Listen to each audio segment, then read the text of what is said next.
په حدیث کې راځي چې چا ګړه خراب وي او شک شي تر څو چې بي یا आवाज اورېدل نه وي د مسجد نه وځي. دې حدیث له وضاحت وکړي. حدیث مقصد دا دی چې اودس کله یقینا تا کړی دی دا په شک باندې ماتي. حدیث نه قاعده معلومه ده. دا ډېره مفیده قاعده ده په باب د دین کې چې هر شی یقیني ثابت دی په شک نه ځای لګي. ستا وخت کې یقین دا چې ما اودس مات کړی دی او اودس کې شک پیدا شي اودس به مې کړی کنه دا اودس ستانه راشه ته اودس کې کستا یقین چې ما اودس مخ کې کړی دی به د شک چې ما مې تیزی کړی کنه نو یا به سره نه خالي شي کنه دې به اعتبار نه ورګي.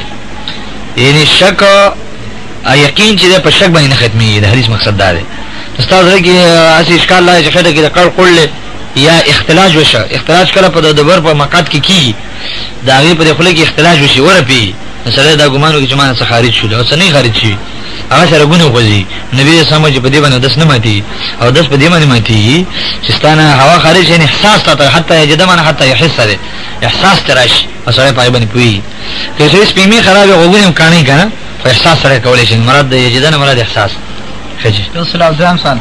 زلزلې په موقع پنځه سندل یا سو قدم تل جائز دي نه. دا بدعت نه دي. خلکو رواجونه دي. پنځه سندل د هیڅ شي نه دي. په دې وخت شریعت موږ ته علاج کودلې چې زلزلہ راشي آفت راشي مصیبت راشي. نبی رسول الله فرمایي ففزعوا الى الصلاه. بخاری کې حدیث دی. تاسو مانځه ته متوجه صلات کسب کې د حدیث راځي. مانځه ته متوجه شي صدقې ته متوجه شي استغفار وغواړي دعا وکړي مرای نه ذات کې دا علاج دی. لیکن قاضي خان دا لیکلي دي چې دا جایز ده چې یو دیوالی او غدر غورځېدو خطرې ته زر تیر شي دا خیر دی او منډه وکړي ولې ځکه د ځان بچام فرض دی کنه. دا خبره حدیث کې راغلې ده. فتح الباری کې ابن حجر نقل کړی ده په دریم جلد کې چې نبی رسول الله په ولاره تیرېده او یو دیوالو مایله غونډې رسول الله صلی الله علیه وسلم تیر شي. شاله یا رسول الله ولې وایرز ما د موت الفجاء نه یو وخت چې څنګه صحیح باندې مر راشي دیوال پر افریج استعمال چې توبه مونږ باسي ځکه زه تیر شم چې زر مونږ نشم. نبی رسول الله دا عمل کړی د ځان د بچاو لپاره سید کور نه وتلی شي. خدای ډېر یاره نه پکار چې سړی چټي به توکل شي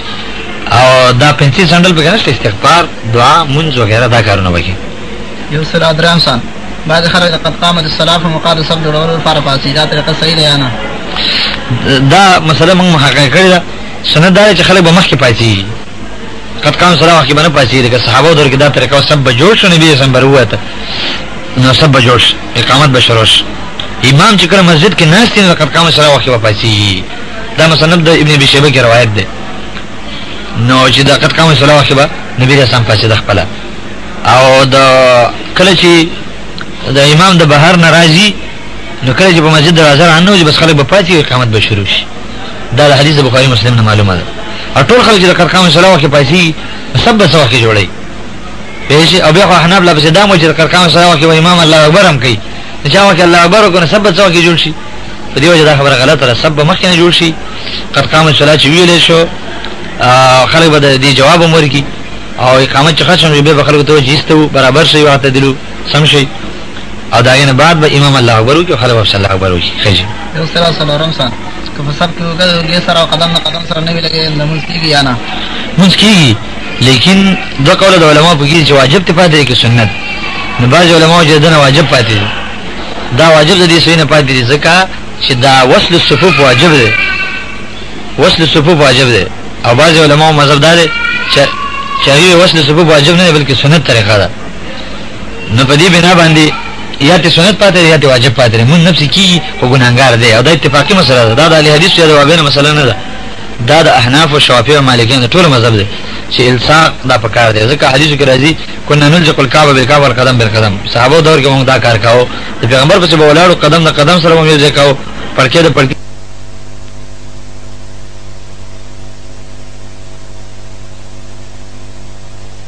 دایم فرمایي او دایم فرمایي چې سد الخلل خلل باندې ځکه شیطان منځ کې راځي. سوچ دا وایي چې د جدا جدا ودرېږي خیر د محاذات پکار دی او کمنځ کې فاصله را نه مراد شي. دا دې حدیث سره څه کوي د دې نه څه جواب کوي. فرمایي چې من قطع صفن قطعه الله. یې سره چې سبه پرې ک الله بدا پرې کی اصل وایي په دې باب راغله. وصل سبب دا ضروري دی. خو اخر د حدیث د وابینو د ضد وجنه وصل د سبب نه یو بل نه تختی. انس بن مالک فرمایلو چې وصل چا تکفار لاندې کې نه لنا فرا کما ينفر البغل الشموس. د شمنډ به نه ویل یو متکبر قچر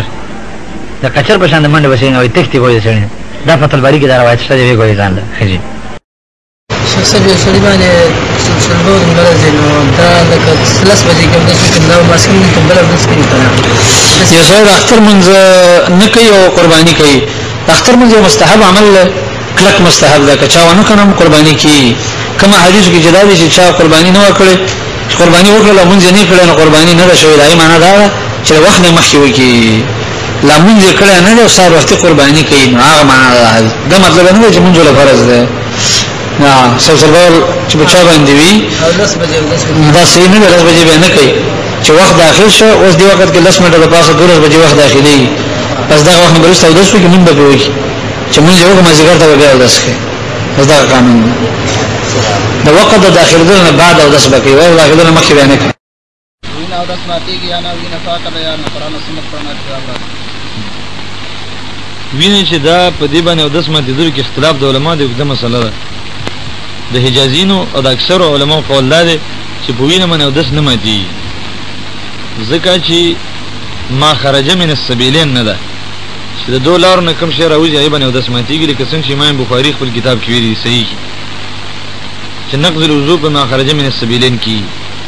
دا وجه چې د سبيلين نه کم شي نه را خارجي نه پاغي او د سوینه ماتي یو خوب دې دا د نواقض د وضو نه یعنی د داس د ماتون کې شین چي دي درې څلور شین دي یو چې کوم د خوب هغه نواقض د وضو نه دي او بل چې کوم د اوخانو غوخه خړل په دې سره او داس ماتيږي دي کې د صحیح حدیث راغلي او درې ماتون کې شي چې نو هغه مزي ودی چې دا د انسان نه خارج او ما خرج من السبيلين دي بس په دې باندې ودس ماتي د دې نه ما سیون ور په شي باندې ودس نه ماتي که قید سوی نه خارج شو په دې ما ودس نه ماتي لیکن د دې نه رسته ودس کول دا یو مستحب عمل دی نبی کریم صلی الله علیه وسلم د دې نه رسته ودس کړي عملی سنت دی لیکن وجوب باندې دلیل نشته چې په قید ودس ماتي یا دې په وینه ودس ماتي او دلایل په نه ماتي دل باندې هغه دادي چې یو انصاری صحابي په غشره کې دلې وینې روانه او نبی رسول الله په مخ کې دا کار شوی او د الله تعالی وحی نازل دل هغه وخت او به هم هغه ته دا حکم نو شوی چې رستاو د اسمت دې د مونږ دی خراب کړي حدیث ابو داود کې راځي بخاری معلق راوړی دیم حدیث هغه دا چې وعصر ابن عمر بفره عبد الله بن عمر یو دانه ما تکړه وړا وانته دای نه ویني وته او د څه وکړه او د څه ونه کوم د څه مونږ وکړه ځان پوری دا کړه وی مګر داس وته پوری ابن ابي شيبه کې راځي چې ابو هريره ځان د سپیمه نه وته وته پوری راه کړه او د څه ونه کو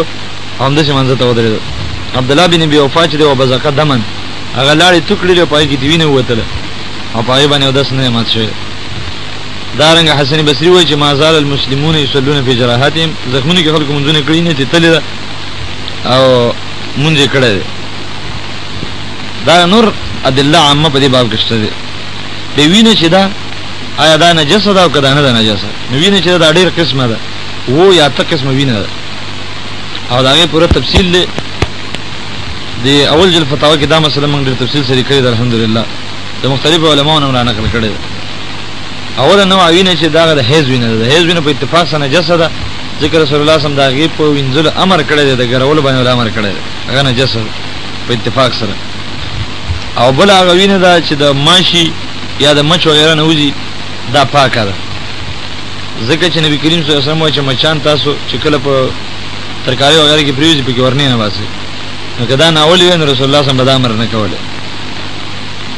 او دارنګه د وخی وینه چې دا دام پاکه ده د حیواناتو د وخی وینه ځکه صحابه کرام باغ وینه خړل هم په وخه به انزل نه اندسي به او بو کې واچوله او په خبره کړو به خړل دا وینه هغه کرخه به پکې وي لکه دا شیخ الاسلام ابن تیمیه رحمت الله دا نقل کړی د خپل فتاوا کې او یو دغه وینه د چې کما درګونو ناروزی او بدون کې ویني نو دا اختلافي ده چې دا نجس ده کنه ده نو قران کې راځي او دمن مسفوحا فإنه رجس دای مسفوح الله رجس ویل ده بعض وایي دا رجس لګي د نظر د غیر الله سره او وینه کې نجاسه دا غشته رجس والا شته په اعتبار د معنا سره یعنی حرام ده خوراکي استعمال حرام دي او ظاهري نجس نه ده بعض محققین دا ویلي دی د دې خبر نه مجبور شوی دي چې ګوره صحابین نه بدله او داغه په جامم روانه او په بدن روانه او الله رسول زداونه چې تا جامې پلیتی دي مونږ دي خراب دي دا یو دلیل دی بل د نبی کریم صلی الله علیه وسلم وینه چې وا دا عبد الله بن زبیر سکلی و نبی رسول الله ورکړو چې دا وینه والا بارته ورته هغه راولګید بارته چې وسته است وسکړه نبی رسول الله ته کتاب ور نه مسکی دا ته ونه چې دا وینه نجسه ده او سود دا نه وای چې دا خو پیغمبر وینه و ځکه نبی رسول الله د امت سره په احکامو کې شریک دی سوا د یو حکم نه چې د نبی رسول الله والسلام وینه سکل شوی دا نبی رسول الله سنید ویلي او د عام انسانانو وینه سکل چې دا حرام ده په دې حکم کې تخصیص نور نجاست او طهارت کې د امت سره نبی رسول الله شریک دی دا روایت نه چا معلومه کړی دا چې وینه نجس نه ده او بل دار چې د ابو هريره د روایت نه معلومه شوه چې موږ وی چې په سپیمین نه وتر د لاس پر راخلې ده عبد الله بن عمر چې دانه ما تکړه ده په لاس پر راخلې ده نو کدا نجس وې نو دي صحابه کرام ولې دانې انځل سره دا چې په نجاست کې قلیل او کثیر ټول یو شان حکم دی ټول به انځل شي نو ځکه دا علماء ویلي دي چې وینه چې دا نجس نه ده نو داس په نه ماتيږي او حرام ده وینه حرام ده لیکن نجس نه ده لیکن ما ته ظاهر دا ښکاري کیږي چې احتیاط پدې کې پکار دی چې کومه بدون کې وینه وي درګونه نه نو د قران د ظاهر نه د معلومیږي چې په نو رجس هغه دی پدې ته وګڼل شي او هغه دی جامع د داینه پاکي کړی شي ودی انځل شي احتیاط دی خبره کړي دا د احتیاطي په درجه کې وایو چې دا احتیاط دی چې سړی جامو باندې وینه ولګي دا یا په بدن ولګي دا او داس به نه ماتيږي لیکن انځل ول پکار دی کړي چې وسره سیدلا اختیاري وو چې اختیاري نه او وسه نه رسیږي به دا سره سره هم منسکیږي پنځه د پړکو نه ښکته شي نو داسې ماتېږي یا نه د پنځه چې کړه د پړکو نه کته چې دا سخته ګناه ده کبیره ګناه ده نبی رسول الله فرمایي ما اسفل من الازار من الكعبين ففي النار کله چې لنګ یا پړتوګو یا کمیز د سیدونو وګ چې د پړکو نه کته شي دا به جهنم ته پریوځي برابر خبره ده کدا سړی متکبر دی کنه دی کدا سړی وایي چې زما دغه تکبر نشته ده هم جهنمی دی د تکبر د پاره هم ناروا ده ځکه من جر ثوبه چا چې جامه راکړه خو اعلی د تکبر الله پاک به ورته راکړي دا ګناه ده سخت په منځ کې دا ګناه ده د منځ نه بهر هم ګناه ده خو آیا په دې باندې د سماتیږي او کنه چې کله په منځ کې وي په دې کې حدیث راغلی د ابو داود کې مشکات شریف کې مرাজি بهقي سنن کبرا کې راغلی هغه دا و چې سړی په منځ ولاړو دا و پنسي کته وي یا لنګي کته نو نبی کریم صلی الله علیه وسلم ته ویلي چې لا شابه ته د سموکا او دا مونږ دې ته راوګرځاو یو صحابي ویل یا رسول الله ما لك امرته سو وجه چې تا ته امر وکړ په دې باندې چې دا مونږ دې به تر راوګرځي دا خو به د څه شي نه راځي مې ته ودی نه دي نه کما بل کار شي نو نبی رسول الله ته ویلي چې د مونږ کاو او هو مسبل نزاره په دې حال کې د مونږ کړه چې لنګي کته مطلب د روایت دار وته چې لنګ کته به زغاو د سمات په منځ کې چې کده شي لیکن علما ویلي چې دا حدیث شری د دې سند روغ دی خو یو راوی پکې دی او هغه مجهول دی دا پته نه لګي چې دا څنګه سړیو کله چې مجهول راوی په سند کې راشي نو قانون دی چې حدیث کمزوري کیږي نو دا روایت کمزور دی نو په دې وجه باندې موږ دا نشو ویل چې دا او د سمات شو خو احتیاط دا غنو چې دې چې دا حدیث د نبی رسول الله ثابت وي چې دې شي او د کې دې شي لکه تاکید په دې کې شتولي مرقات روایت نقل کړی دی د ابو جحیفه نه او دارنګ ما خبر د روایتونو نور راجمه کړی دي د طبرانی وغیرہ نه چې هغه کوم دا قسم الفاظ راغلي دي چې یو سړی او هغه په منځ ولاړی او داغه پنسي کته او هغه ته دا حکم شوی چې ستاسو د سمات دي دا ټول روایتونه چې راجمه کین دا به څنګه سمانه ورګي نو په دې وجه باندې دي کې احتیاط دی چې دا سړی دی بیت او د سم مو کې بیت دی منځو دا خبره ماته احتیاطي ښکارا کی اگر که زه دا نه ما چې دا د سمات شو فرض دی په دوانه ځکه فرض د فرق قوي دلیل پکاري او دې باب کې دا روایتونه چې دي کمزوري دي په دې وجه باندې احتیاط داده چې پنسي به سره مخکې نه خامخ اوچتي کې دې شي دا د سمات شي او د منځ مات شي ګناګار خو خامخ ده ګنا نه خلاصې دي نشي لیکن دومره د چې او د سمات دی کنه دې خبره کې دا روایتونه راغلي دي او کمزوري دي احتیاط دې کې دي چې د او د دې به تر سره راوړي دا احتیاطي خبره سره کو په درجه د فرض کې نه وایو